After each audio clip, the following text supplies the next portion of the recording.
आज मैं आप लोगों को ये खतरनाक सा आई मेकअप सिखाने वाली हूँ, लेकिन टेंशन नहीं लेने का अपुन है ना। तो सबसे पहले ये ऑरेंजिश ब्राउन शेड ले रही हूँ और इसको एज अ ट्रांजिशन शेड अपनी क्रीज और क्रीज से ऊपर हल्का सा इस ब्लेंडिंग ब्रश से ब्लेंड कर रही हूँ।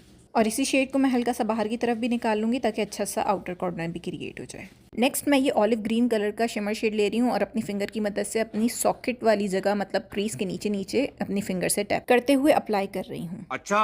फिर मैं एक छोटे फ्लैट आई शेडो ब्रश की मदद से ये लिक्विड ग्लिटर अपने शिमर वाले पार्ट के ऊपर अप्लाई कर रही हूँ। सिर्फ आउटर कॉर्नर पे थोड़ी सी जगह छोड़ूंगी। आप लिक्विड ग्लिटर की जगह लूज ग्लिटर भी यूज़ कर सकते हैं। अब मैं ब्लैक शेड ले रही हूँ एक टेपर्ड ब्रश के ऊपर और पहले इसको टैप करूंगी अपने आउटर कॉर्नर पे और फिर इसी ब्रश की मदद से इसको ब्लेंड कर लूंगी। इसको क्रीज के ऊपर नहीं लेकर जाना, बस आउटर कॉर्नर पे ही हल्का सा ब्लेंड करना है। लैशेस लगा लिया और उसके बाद मैं लैश के साथ सीधा सीधा जेल आईलाइनर लगा लूंगी। जेल आईलाइनर लगाने के बाद छोटे से ब्रश के ऊपर ब्लैक शेड लिया है और लाइनर के आउटर कॉर्नर को ब्लैक आउटर कॉर्नर से मर्ज कर दिया है और हल्के ही इसी ब्रश के साथ ब्लेंड भी कर लिया। अब मैं वही ऑरेंज ब्राउन शेड ले रही हूँ